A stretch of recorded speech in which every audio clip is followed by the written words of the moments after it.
এই যে সালাত আল্লাহ পাক আমাদেরকে দিয়েছে, ইন্নাস সালাতা তানহা আনিল ফাহশাই ওয়াল মুনকার ওয়া লাযিকরুল্লাহি আকবার।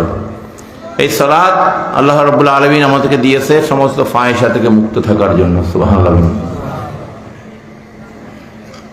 আল্লাহ এবং আল্লাহ রসুলের সাথে যে কেউ যদি বেয়াদবি করে সেটা হচ্ছে সবচেয়ে দুনিয়ার জমিনে বড় ফাহিশা, ঠিক কিনা? বড় গুনার কাজ, ঠিক কিনা?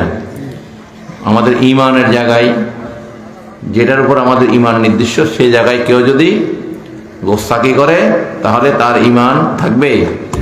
থাকবে না। কে যদি বলে নবী ভুল করেছে, নাউযুবিল্লাহ, যে বলবে তার ঈমান চলে গেছে, ঠিক কিনা? আমরা জানি মুনাফিকদেরকে চিহ্নিত করা হয়েছে কিভাবে। নবীর জামানায় যারা নবীকে নিয়ে তুচ্ছ তাচ্ছিল্য করতো, নবীর শানে গোস্তাকি করতো, নবীর ভুলগুলা ধরার চেষ্টা করতো, ঠিক কিনা? তো আমরা জানি আমার নবী দুনিয়াতে কোনো স্কুল কলেজ মাদ্রাসায় পড়ালেখা করেনি, কারো কাছ থেকে উনি দুনিয়াবী শিক্ষা নেয়নি। যার শিক্ষক স্বয়ং রব্বুল আলামিন, তাহলে দুনিয়ার কারোর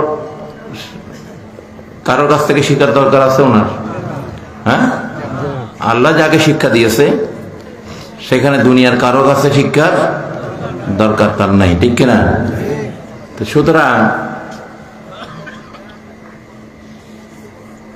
কোন ছাত্র কোন শিক্ষকের ভুল ধরতে পারে না, পারে না। এই জন্য কোন উম্মত নবীর শানে গোস্তাকি, নবীর ভুল নিয়ে কথা বললে তার পিছনে নামাজ হবে না। কেউ যদি বলে নবীও ভুল করছে, নাউযুবিল্লাহ বলেন, এই কথা যে বলুক, সে যত বড় মুফতি মুহাদ্দিস, যত বড় পীর সাহেব হোক না কেন, তার পিছনে কারো নামাজ হবে না। তার নামাজ তো হবেই না, কারণ বেঈমান মুনাফিক সে নিজে হয়ে গেছে। তার পিছনে কোনো ইমামতিতে নামাজ কেউ পড়লে নামাজ হবে না। আপনারা যত বছর পড়বেন নামাজগুলো সব বাতিল। কি বুঝলেন? এই জন্য ইমাম সাহেবের পিছনে নামাজ পড়ার আগে বুঝে নিবেন ইমাম সাহেবের আকীদা ঠিক আছে নি। বিষয়টা বুঝেন নেই? নাহলে এই নামাজ তো আপনাকে সে ফেরত দিতে পারবে না।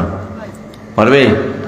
তো তার পিছে এরকম লোকের পিছনে যদি 5 বছর নামাজ পড়েন, যখন বুঝতে পারলেন যে এই লোকটার পিছনে নামাজ পড়লাম, যে নামাজগুলো শেষ, নামাজগুলো ফেরত দিতে পারবে?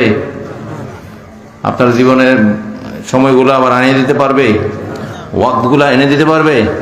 পারবে না। এই জন্য বুঝে শুনে যাদের আকীদা সহি তাদের পিছনে নামাজ পড়তে হয়, ঠিক কিনা? দুশমনের রাসূল বাতিলের পিছনে নামাজ পড়লে নামাজ হবে না। যাদের অন্তরে নবীর প্রতি দুশমনী থাকবে, বেয়াদবি থাকবে, তুচ্ছ তাচ্ছিল্য কথা বলবে নবীর শানে, এই সমস্ত লোকের পিছনে নামাজ হবে না।